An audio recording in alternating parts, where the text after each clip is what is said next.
Boa noite. Fala, Everson, tudo bem?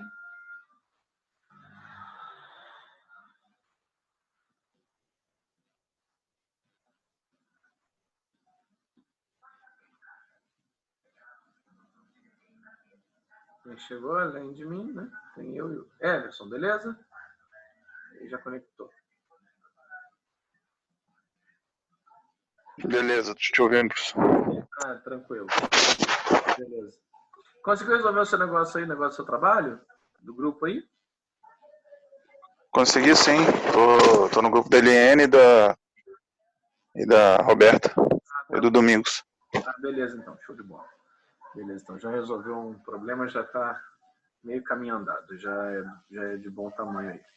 Já, pelo menos já fico mais tranquilo com relação a essa questão aí. A gente também até vou falar com o pessoal também por causa da questão do prazo, a gente deu uma acelerada aí. Também vou falar da questão da P2 também, a gente tivemos umas notícias aí já, então depois eu vou passar isso aí para vocês também, esperar o pessoal acabar de chegar para a gente poder estar conversando sobre essa questão também, que aí fica mais fácil. Porque aí conforme o pessoal vai entrando, a gente já vai fazendo já isso aí. Beleza? Enquanto isso, vamos orientando aqui nas nossas rotinas do dia a dia e atualizar algumas informações aqui. No mais, está tudo bem? Como é que estão as coisas por aí? Tá tudo tranquilo?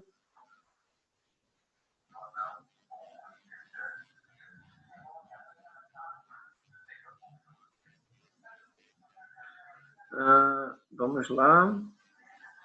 Gente, vamos entrar aí todo mundo e começar a novela aí.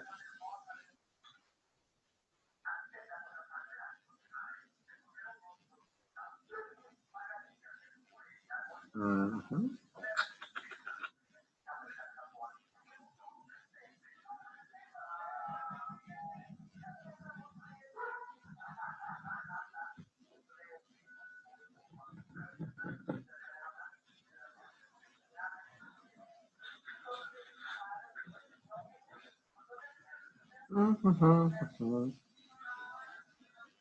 Ai, gente. Acho que essa hora já vai entrando. O que houve? E o povo cobrar o pessoal aqui no WhatsApp. Uhum.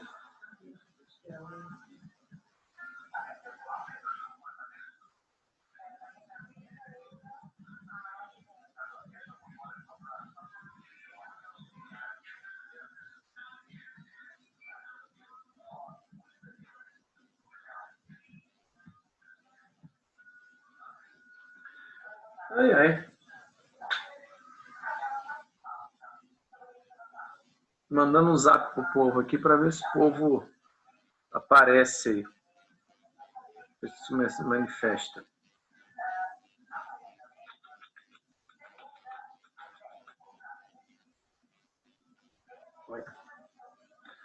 É.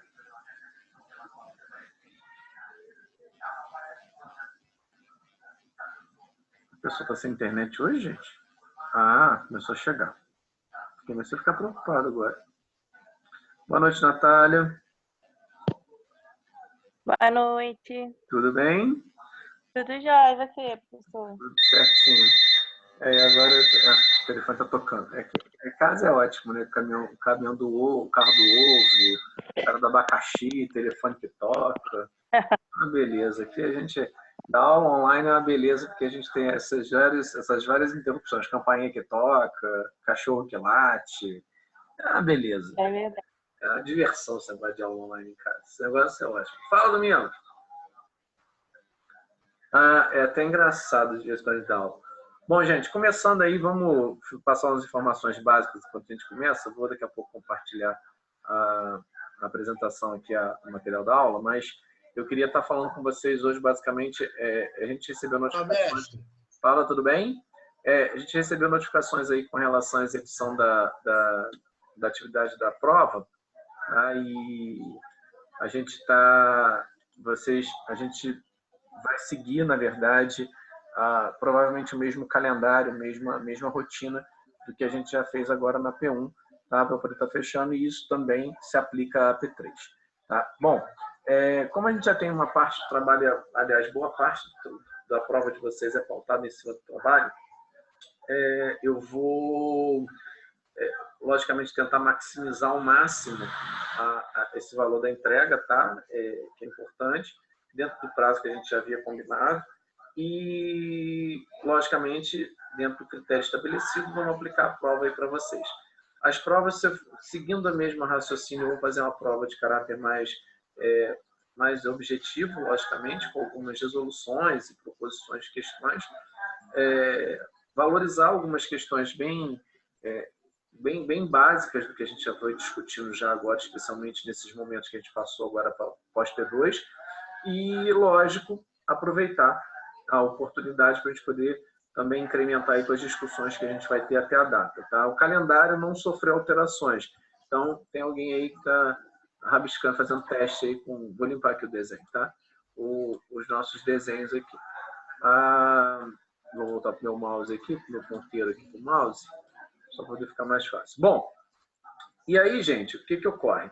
Vamos seguir, a gente poderia estar falando um pouquinho aí da nossa aula. Eu queria só incrementar uma ideia com relação à questão de precificação e trazer uma ideia para vocês poderem estar falando um pouquinho sobre a capacidade de produção, tá? Ou de geração de serviços, enfim. Eu acho que é importante a gente poder estar falando sobre essa figura, porque a gente tem muitas dificuldades quando a gente vai estar avaliando essa ideia, tá? Então, logicamente, o que a gente espera, lógico, em momento que a gente pensa na capacidade de produção de serviços e até da própria capacidade comercial ou de produção, é justamente a gente avaliar exatamente aquela condição que a gente teria que ter para poder executar um dado serviço, tá? Que a gente se propõe a fazer.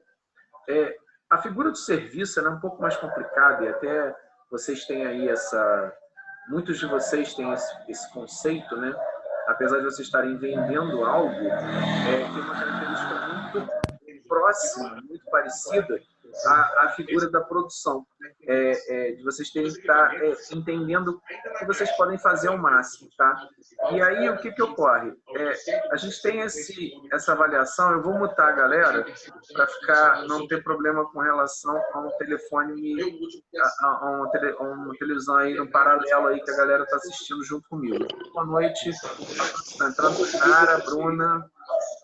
Deixa eu só achar aqui a minha telinha, vou poder dar um mute galera aqui. Então, um mute aqui em geral, tá? Bom, todo mundo está no silencioso agora, para mim aqui, só eu que vou estar falando aqui, depois qualquer coisa eu libero o microfone aí da galera. Bom, vamos lá, gente. Então, o que ocorre? A gente tem que avaliar um pouquinho essa figura, porque é importante para vocês mesmos, para vocês não terem duas situações. Excesso de material estocado e, logicamente, também excesso de mão de obra dentro do serviço, quando, na verdade, às vezes, vocês não teriam que ter. Tá? Então, logicamente, isso tem muito a ver com relação em caso de serviços, a relação homem-hora-trabalho. Tá? Isso é importante vocês entenderem, porque quanto tempo uma pessoa gasta para poder executar uma dada atividade.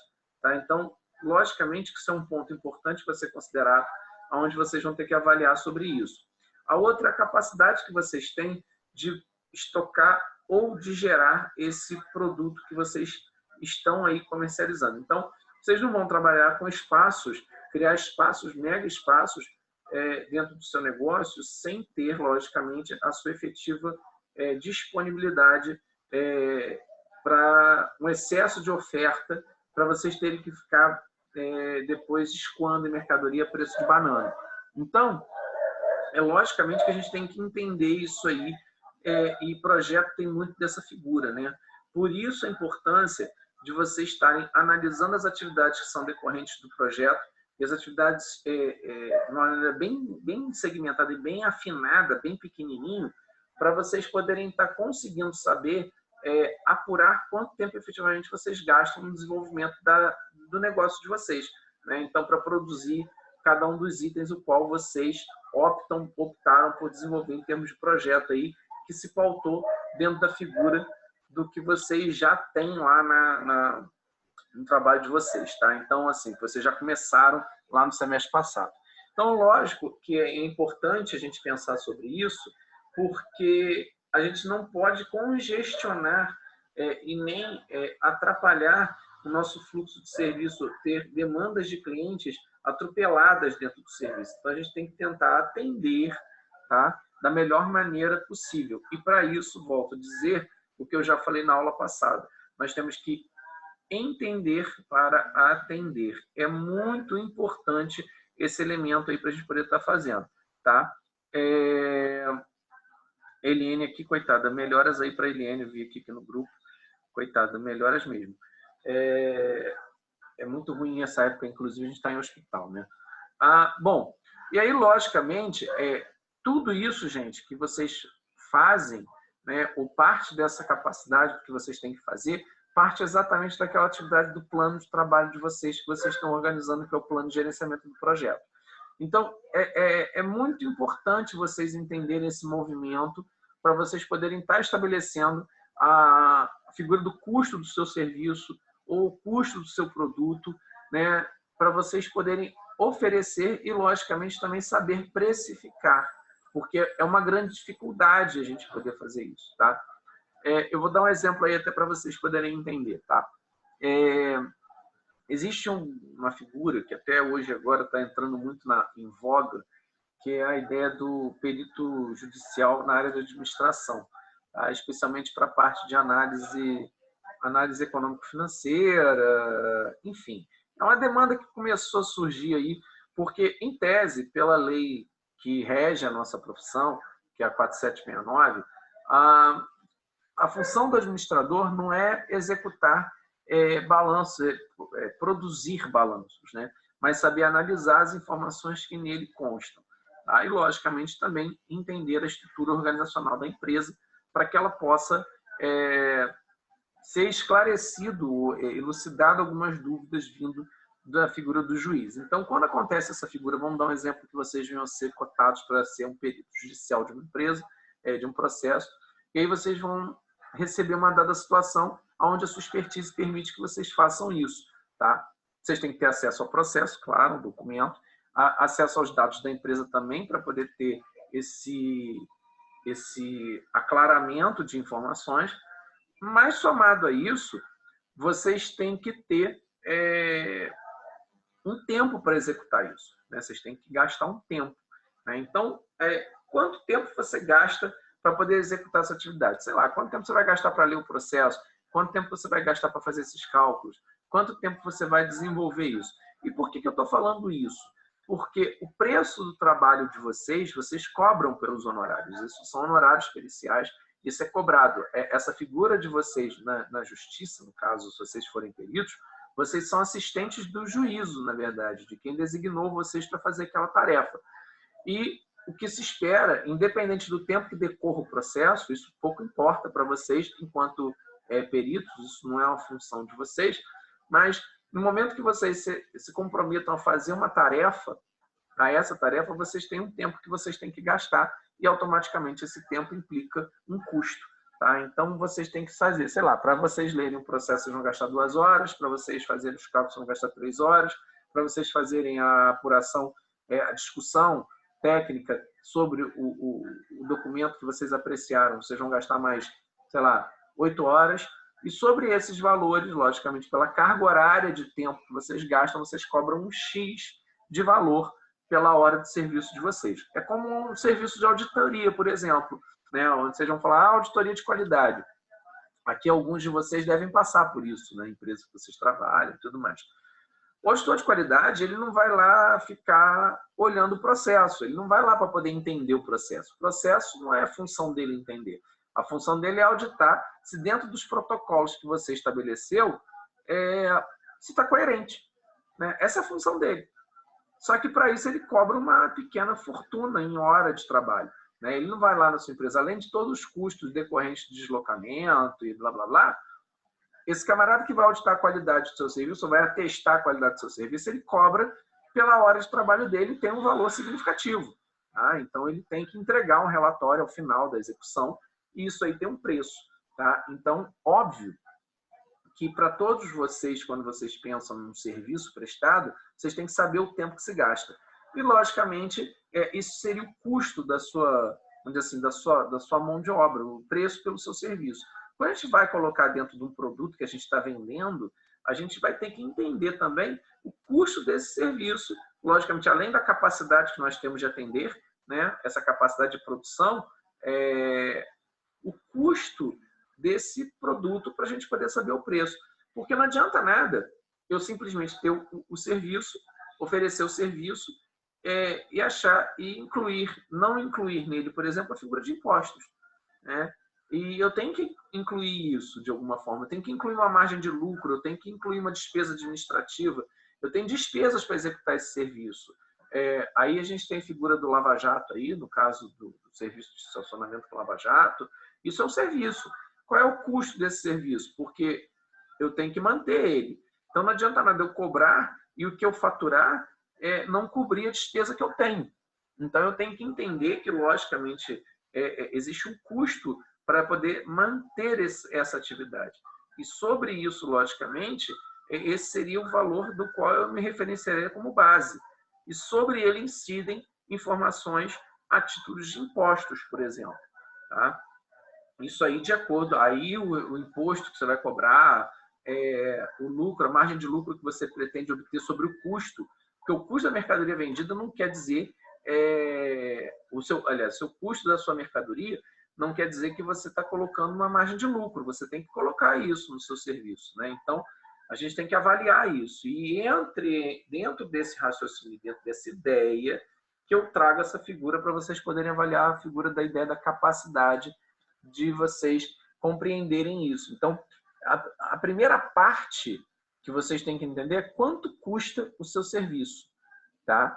E isso, o custeio, não tem nada a ver com o investimento que você está fazendo, tá? O investimento é um capital que você injeta no seu negócio para você poder estar implantando. Lá, o investimento inicial não tem nada a ver com o preço do seu serviço. Você não pode colocar o seu preço do investimento todo que você está fazendo para você poder colocar no preço do seu produto. Nada tem a ver. Isso tem a ver com o que você estabelece para você. É uma outra estratégia, uma outra ferramenta que você vai utilizar. Essa análise de investimento inicial lá na frente, lá no início, ele vai ser teoricamente pago com os ganhos que você vai tendo de receita ao longo do tempo. Então, é a figura do payback, quanto tempo você gasta para receber ter o retorno do investimento que você fez. Tá? Isso é uma outra situação. Agora, o preço do seu produto, né, quanto vai valer o seu serviço, o seu produto, vocês têm que entender quanto você gasta para você poder produzir sobre isso. Então, para você poder executar essa atividade. Então, logicamente que a gente tem que entender que sobre o custo, a gente vai inserir o custo bruto, né? Ou o custo, vamos dizer assim, o custo até sem nenhum tipo de adição, né? A gente vai ter que incluir algumas informações para a gente poder estar colocando, fazendo uma correta precificação no mercado. E, logicamente, essa precificação permite que você tenha uma margem de negociação. Tá? Então, muitas das vezes as pessoas chegam para você e falam assim: eu vou lá comprar um celular, um exemplo. Né? Quando vocês compram um produto, aí vocês chegam na loja, a primeira coisa que vocês pedem, além de vocês escolherem o produto que vocês querem, o que mais vocês pedem para o vendedor no ato desse processo de compra? Alguém tem ideia? Ou pode dar uma sugestão? Desconto. É a palavra básica, né? Agora, ok, então o camarada chegou para você e falou: olha, se você fizer a compra, beleza, o preço que está aqui, se você fizer a compra no seu cartão, eu te dou desconto de 5%. Se você fizer à vista, eu te dou um desconto de 15%. Aí você pergunta: poxa, que descontão com preço à vista, né? Mas você viu por quanto ele comprou o telefone? Você viu quanto ele colocou de margem de lucro nesse produto? Você viu quanto ele pagou de imposto sobre isso? Ou ele previu que ele pagaria de imposto sobre a venda dele? Né? Isso que eu ia falar contigo agora, Marquinhos. Você, para você dar o preço, desculpa a interrupção, mas não, eu posso interromper, a ideia é essa mesmo. Você pode, para você poder dar um preço, um desconto, você precisa saber o custo da sua mercadoria, tudo que você fez, como você, o valor do preço que você pagou, tudo que você, todo o teu custo para obter essa mercadoria, para você ter a sua margem, para ver o quanto você pode dar de desconto sem que haja um prejuízo no seu valor final, nos seus custos da loja, enfim. Eu Você possa concordo. fazer. Eu concordo. Mas aí a pergunta para você, esse desconto que ele está dando pelo processo da venda, vamos supor que ele dê esses 15%. Você acha que, nesse caso, se a gente não tiver um raciocínio, uma matemática para poder fazer esse cálculo, né, a gente Claro. está tomando um prejuízo. Claro. Né? Então, acho que isso é uma Sim, coisa que a sem gente tem que ponderar sobre isso. Né? Apurou o Sem custo, dúvida. você está apurando um custo, literalmente, ele está muito bruto, né? Ou até posso dizer que ele está pelado. Né? Você não incluiu nada nele ali, você só incluiu o que você gastou, ou o que você vai gastar. Né? Isso é um problema, porque muitas das vezes a empresa, na verdade, ela tem dificuldade em fazer a formação do preço mesmo do produto. E não é uma coisa de fácil mesmo, tá, gente? Não é um exercício, nossa, que coisa mega ultra fácil. Não é. Isso até vocês vão ver depois numa disciplina mais adiante, no 8º período, que é o planejamento de administração de preços de serviços. Mas aqui é importante vocês entenderem esse conceito, porque para vocês não caírem no problema, ou na esparrela, de vocês gastarem, ter um custo e achar que esse custo, na verdade, ele cobre as suas despesas. O que às vezes acontece é que a gente põe preços em coisas que, na verdade, a nossa despesa é superior. E aí você acaba tendo prejuízo. Aí você fala, poxa, mas eu tive prejuízo e vendi tanto. Isso não quer dizer nada. Não quer dizer nada. Então, você tem que saber o preço que você gasta, né? Qual é o custo do seu produto para você poder pôr preço. Né? Ninguém vende, não existe almoço grátis, gente. O desconto que o camarada deu na loja para você pedir o desconto lá do celular, certamente ele tem uma lógica, uma margem na qual ele pode operar. E ele sabe até onde ele pode chegar. Entendeu? Ele pode negociar, ele sabe onde ele vai chegar e por que ele está chegando. Né? Ou pelo menos entende-se que ele saiba por quê ou até onde ele está chegando. Né? Isso é uma outra... pelo menos é uma suposição, né? Então, isso é uma dificuldade que tem. E não é fácil, não. Não é uma coisa simples. Nossa, é super simples fazer preço. Vou lá e ponho... Beleza, vou lá e ponho o preço assim. Aí, o que a pessoa chega para você e fala assim, eu compro o produto por 10 e vendo ele por 15. Eu ponho 50%. Tá, mas... Tá certo? Não é 50%. Não é 50%. Pode ser até mais. Né? Você pode ter mais. Dependendo do tipo de imposto que você paga, do regime tributário que você tem da empresa, você pode pagar muito mais de imposto. E aí você vai falar assim, e aí? Mas aí você chega, apura teu resultado, faturou uma fortuna e você viu o seu dinheiro ir embora, porque você não pôs o preço, cara. Você não pôs o preço certo. E o problema do preço errado, né, é que o camarada que chega... porque a gente tem que entender que existem estratégias, né? Então, logicamente, às vezes você encontra um produto a um preço mais baixo, né, como uma ideia de penetração no mercado, para você entrar no mercado. Né? Mas daqui a algum tempo esse produto, gradativamente, quando ele ganha credibilidade, ou esse serviço, essa atividade, ele ganha uma credibilidade, você não tem por que manter esse preço, porque existe também uma relação de oferta e demanda. E se seu produto é bom, seu serviço é bom, sua clientela é boa, você conseguiu angariar uma clientela boa, daqui a algum tempo você vai ter que aumentar esse preço, porque você também daqui a algum tempo vai ter mais gente procurando pelo teu serviço, o que quer dizer que você vai poder pôr mais preço no teu produto. Então, assim, isso logicamente que é uma ferramenta interessante, e essa estratégia de penetração, geralmente ela tem um prazo muito limitado, isso está muito vinculado à ideia de promoções, né? Dessa figura das promoções. E depois você passa isso. Né? Até eu vi isso esse ano, até curiosamente, falando um pouquinho sobre essa questão de preço. Todo mundo aí comprou ovo de Páscoa? Deve ter comprado, né, gente? Não. Ganhei ovo de Páscoa. Vinícius, tu não comprou pra Sabrina, é sacanagem, hein? Porra, ela te atura, mano. Aturava. Eu não comprei. Aturava, que seja, né? Mas pelo menos, pô. Até então você... Tainara, você não comprou, tá vendo? Pessoa, mas é uma namorada muito ingrata, né? Eu vou te contar, não dá fazendo uma média com namorada, é muita cara de pau, né, gente? Aí, mas tudo bem. Mas olha só, o que vocês perceberam esse ano com relação ao preço do ovo de Páscoa do ano passado?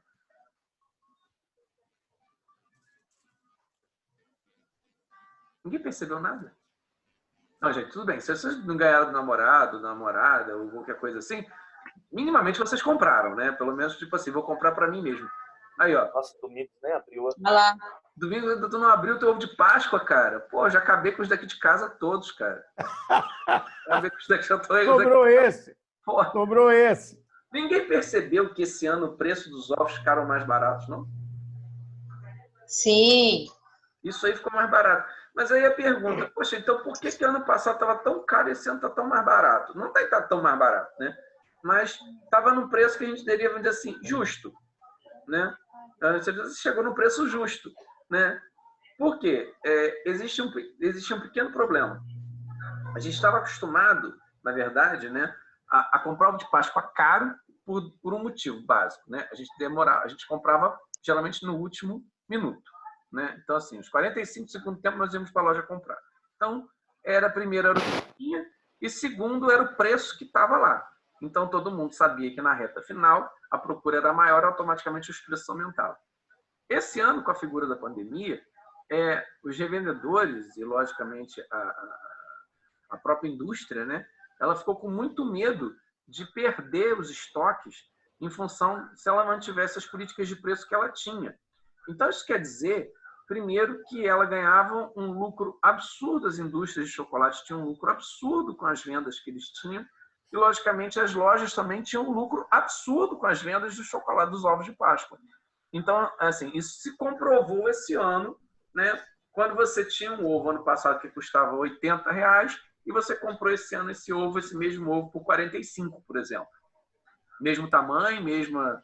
E não teve nenhuma alteração, até porque normalmente os ovos, né, eles têm um padrão de peso, né? Então, assim, não tem como falar, vou fazer um ovo hoje que ontem foi de 400, ano passado foi de 400 gramas, esse ano eu faço um ovo de 275 cobrando o mesmo preço. Então, assim, até porque também o cliente pode... A gente é bobo, mas não é tanto, né? Então, não teve... Pois é. Não tem esse... Então, assim, acaba que a gente... Então, ano passado, mas eu vi situações como essa mesmo. E aí a gente fala assim, poxa, então por que essa diferença é tão grande? Porque, logicamente, eles tiveram que apertar de alguma forma a produção, lógico, para poder escoar a produção, eles tinham que pensar como eles iam fazer isso.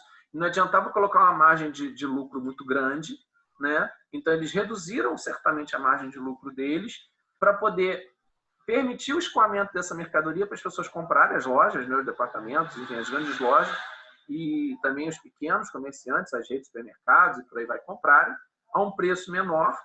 E, logicamente, esses caras conseguirem vender a um preço menor também, porque sobre o valor do custo que eles teriam, automaticamente eles teriam também como precificar mais barato, pôr um preço mais barato. Então, o fato da pandemia ter surgido aí nesse momento da Páscoa, especialmente, acabou impelindo o empresariado a ter uma forma de poder, uma estratégia de escoar de uma maneira mais barata o produto. Então, a gente acabou vendo esse cenário aí e então a gente chegou à conclusão de que dá para fazer um preço menor.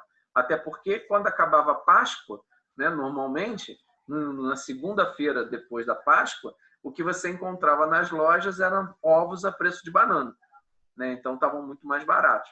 E aí, justamente, uma estratégia de escoamento, né? Então, esse ano, logicamente, as compras certamente foram menores, mas, consequentemente, os preços foram bem mais atraentes para a gente poder estar fazendo a compra. Pelo menos um benefício no meio de tanta tragédia que a gente está vivendo, especialmente com o avanço dos preços aí das coisas que a gente está comprando ultimamente, né? Então, pelo menos alguma coisa nesse aspecto. Mas aí, o que eles conseguiram? Professor, Fala. Posso fazer uma pergunta? Só pegando um gancho, questão do preço. Claro.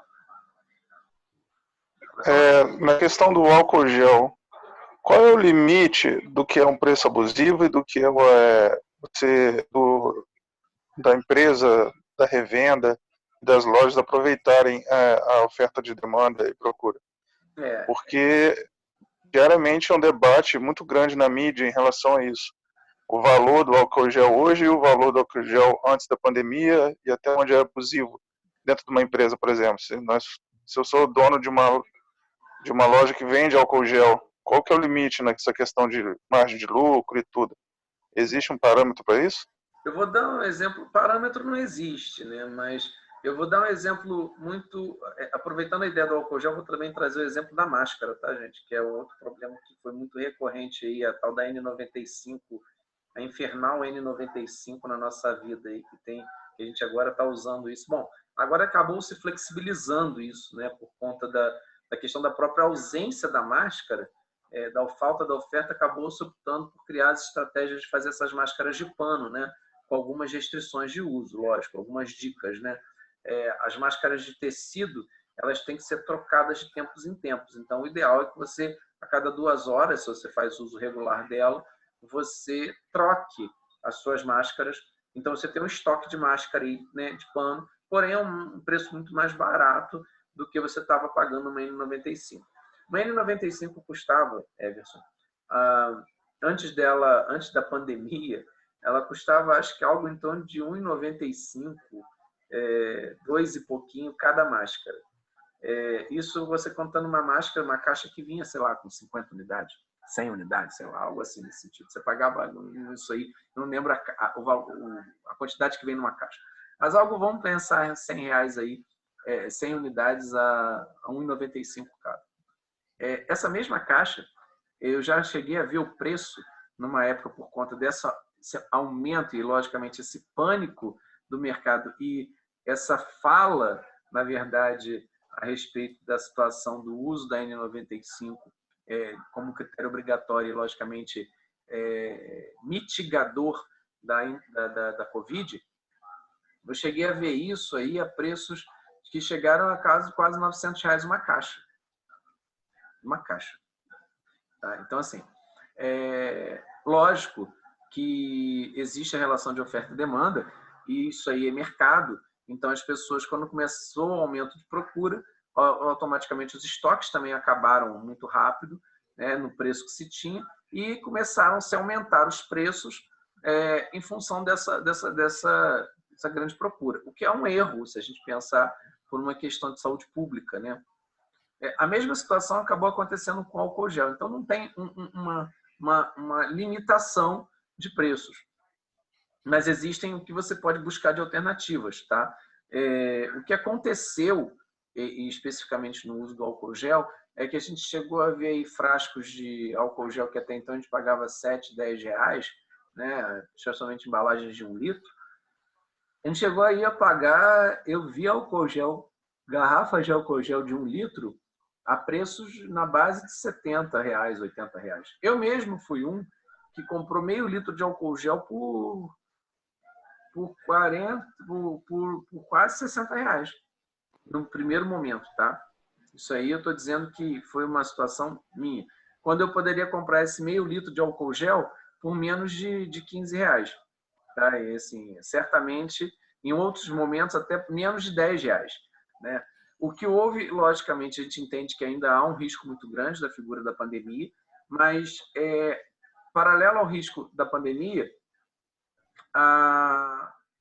esse pânico do preço e, logicamente, essa procura impeliu a grande massa a procurar uma coisa que, na verdade, nunca teve uma grande oferta. Né? Isso aí, ninguém comprava álcool gel. Vamos combinar, né? A gente não ia lá para o mercado e falar, hoje eu vim aqui, gente, vou comprar 3 litros de álcool gel para colocar aqui em casa. Pô. Ninguém fazia isso. De repente, você chega lá, uma pessoa compra 10 garrafas. Além de ser uma questão de bom senso, né? Ela acabar com o estoque, ajudar a acabar com o estoque da loja, né? Contribuiu para, as pessoas viram uma oportunidade para ganhar um dinheiro. Né? E isso aí, infelizmente, não existe uma regulação para isso, não existe um teto máximo de preço. A gente não tem uma coisa que, salvo para algumas coisas no país, tá, gente? Existem tabelas ou critérios de reajuste, mas não são todos. A gente não tem mais essa figura do tabelamento de preço. Isso é livre mercado. E, logicamente, eu não estou dizendo que o livre mercado é a forma mais correta. Mas o correto, logicamente, que o que você gastava para produzir um álcool gel antes, certamente não mudou durante a pandemia. Você continuou gastando mesmo, tendo o mesmo custo para produzir. Só que as pessoas começaram a tornar isso uma estratégia abusiva, né? Agora não, agora já estabilizou um pouco mais, né? A gente já voltou à faixa de preço de 13, algo entre 9 a 20 reais, dependendo do álcool, da qualidade do produto e tudo mais. Mas, assim, não existe uma regulação sobre isso, porque senão a gente inferiria fazer uma... A gente interferiria, de certo modo, na política de livre mercado, né? E o governo, na verdade, não faz mais isso, salvo por questões bem específicas. Aí vamos dizer quais são as questões mais específicas, né?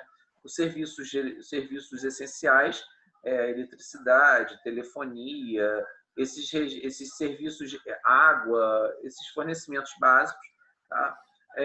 Que ele tem critérios de reajuste onde estão estabelecidas tabelas anuais, os planos de saúde, tá? E, logicamente, não muito claro, mas ele interfere teoricamente, ele interfere no reajuste dos preços da gasolina. O que isso não quer dizer que o preço da gasolina no estado do Rio, ou especialmente em Volta Redonda, seja o mesmo preço que você encontra em São Paulo, né? Obviamente que não é tabelado, porque existem impostos incidentes sobre a nossa tributação estadual e, logicamente, custos dentro do próprio estado, que, apesar de nós sermos estados produtores de fazer refino, né, de petróleo para fazer gasolina, enfim, mas o nosso ICMS é uma das alíquotas mais caras do país, né, então, automaticamente, isso impacta diretamente na formação de preço do produto. Então, você, logicamente, vai ter figuras de preços mais baratos de impostos de gasolina fora do estado do Rio do que aqui, mesmo esse estado não sendo produtor ou fazendo o refino do petróleo para poder gerar o combustível, tal como a gente tem aqui. Esse é um problema que se tem e, infelizmente, a gente não tem como, em alguns momentos, especialmente, interferir nessa política de livre comércio. Marquinhos. Fale. Marquinhos. Pode falar. O artigo 39 do Código de Defesa do Consumidor: elevar sem justa causa o preço de produto ou serviço é crime. Sim. É crime. O Código de Defesa do Consumidor, e muito lojista em São Paulo foi notificado. Houve um caso de compra de máscara que o camarada cobrava, vendia uma caixa de máscara com 50 máscaras a R$9 e pouco.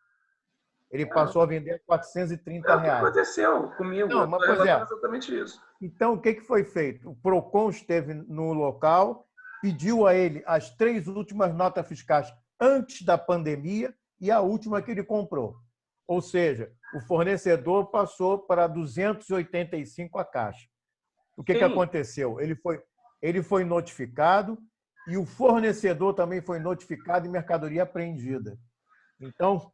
Eu concordo. Eu entendo perfeitamente a figura do crime, assim, configurar um crime com relação ao consumidor, tá, Domingos? Eu acho super correto. Mas existe uma situação que dentro dessa esteira também do preço, né? Uma coisa chamada lei de usura, mas que não tem a ver com essa questão do produto. Mas, por exemplo, você concorda? Vamos pensar um exemplo bobo, mas vamos trazer. Você concorda com os juros que você paga se você utilizar seu cheque especial no banco? De forma nenhuma. É abusivo. É abusivo. É abusivo. Mas existe uma coisa chamada lei de usura. E a lei de usura permite que você cobre os juros que você julgar justo, né? Então, assim... eu sei disso. Tem esse banqueiro falta aqui. Eu estou dando um exemplo eu estou me pautando na figura da lei de usura para poder justificar uma coisa, e que muitas pessoas, às vezes, se calcam, né? Não estou dizendo que de maneira correta, mas acabam se calcando nessa ideia, justamente nessa figura aí de que, tipo assim, eu posso, teoricamente, extorquir sem ter penalidades, né? Existe esse problema aí nessa situação. E banco é uma extorsão clara. É uma clara extorsão ao direito do consumidor. teoricamente, o banco não precisava cobrar os juros que ele cobra para poder fazer uma operação de empréstimo, por exemplo, considerando hoje que a gente tem uma taxa básica de juros aí, já nem sei quanto está mais taxa Selic, já caiu 2 vezes, mas está girando em torno de 3 a 4% ao ano. Quer dizer, não justifica você pagar, por exemplo, 16% ao mês no cartão de crédito, num rotativo, por exemplo. Entendeu? Então, assim, a gente entra numa linha de discussão que é muito complexa, a gente poder falar. Então, não tem uma coisa. Infelizmente, as coisas acabam acontecendo pela oferta e pela demanda. O cara vê uma oportunidade para ganhar um dinheiro, ele não fica com... Ele não tem pena ele não está querendo saber. Sim. Então, assim, na filosofia, naquela história, aquela filosofia assim, eu não quero saber se o pato é macho, mas eu quero saber se ele bota ovo. Sabe essa coisa assim, nessa ideia? Tá por aí mesmo. Por aí. Infelizmente é assim. E não pense você que você falasse assim, nossa, mas na China as pessoas compraram máscaras assim. Não compraram, não. Aconteceu o mesmo problema. Você comprava máscara por centavos e você passou a pagar uma fortuna. Para eles, né? Qualquer coisa acima de centavos já passou a ser uma coisa astronômica. Né? Para a gente aqui, qualquer coisa que é astronômica já passou dessa figura. Então, assim, infelizmente, a gente tem esse problema para a gente poder estar entendendo. Então, assim, logicamente que o cara tinha uma produção muito menor do que de máscaras, né? E até da própria produção de álcool gel, que tinha uma estimativa, vamos dizer assim, de consumo, onde ele mantinha uma margem de preço. Quando ele começou a ver que estava produzindo pouco para a demanda que estava chegando, ele aumentou o preço. Porque, logicamente, paga quem pode. Isso é regra de economia de mercado. Né? Eu não posso dizer para você, eu posso comprar, você pode comprar, a gente pode comprar o mesmo produto. Você pode comprar esse mesmo produto mais barato do que eu. Procura. Isso você tem que procurar para achar. Mas isso não quer dizer que eu não queira, que não esteja interessado em procurar alguma coisa. Por eu não estar interessado em procurar, eu posso acabar pagando mais caro. Né? Então, tem esse problema. Nem todas as pessoas praticam as mesmas políticas de preço. Né? Então, assim, isso é uma regra de mercado, é livre comércio, isso aí eu não posso interferir. Salvo que existe regulação específica, né? E aí a gente sabe que tem, né? Aí, logicamente, o Código de Defesa do Consumidor nem prevê, nem protege isso, né? Na verdade, se a gente parar para pensar, porque isso aí já está estabelecido pelas agências, né, reguladoras do mercado. Né? O que pode ser tabelado, vamos dizer assim, medicamento, plano de saúde, serviços essenciais e por aí vai, já acontece. Né? A gente deve cair daqui a pouquinho, a gente volta daqui a uns minutinhos só para a gente poder finalizar o conteúdo. Tá? Mas enquanto isso... interessantíssimo hoje, hein, Marquinhos? E assim, é uma discussão interessante para a gente poder falar sobre a figura de preços, porque interessante. A gente discute sobre isso, né? Então, assim, e logicamente você como empresário vai buscar se oportunizar disso, né? Infelizmente, né?